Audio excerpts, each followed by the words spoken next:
Why is storytelling so important in the early years foundation stage? Well, to put it simply, because we all do it every day. No matter what country or culture you're from, and no matter what language you choose to use to communicate, stories are the fabric of how we communicate. They're the fabric of who we are as people, as communities, as cultures.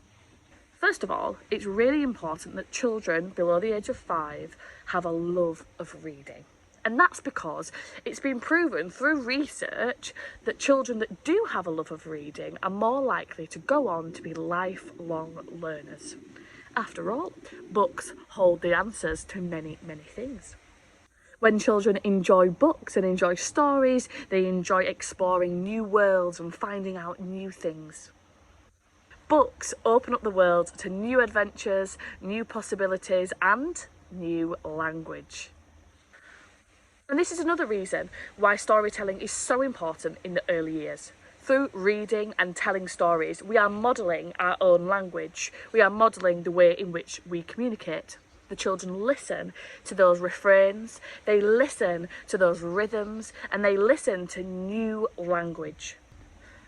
And don't forget, one of the simplest reasons to tell stories is because books often use words and language that we may not use in everyday life. Through storytelling, children learn a really, really important tool: to listen.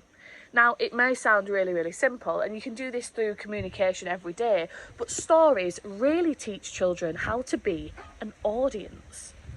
When it's their turn to talk, when it's their turn to listen. Now, you will notice if you work with children that are used to having lots of stories told to them, that they not only understand when it is their turn to listen, but also when they are able to contribute. Now, of course, children under the age of 5 will often shout out and give you their own little tidbits to the story as and when.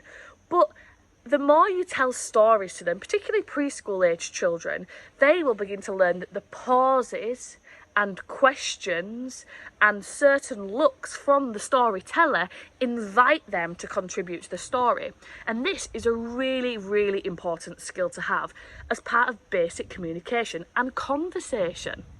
The difference is that storytelling allows them to do this in a safe space rather than in a real life social situation.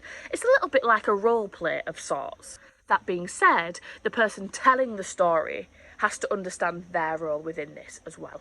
Stories have an ability to teach us empathy in a way that is safe.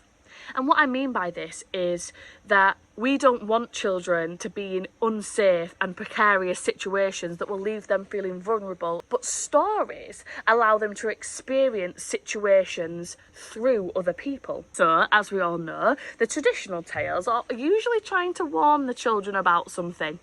We make it funny, we make it silly, we talk and play as the characters, and these stories act as a safety net for the children to talk through and role play situations that they basically don't want to find themselves in, and we don't want to find them in either.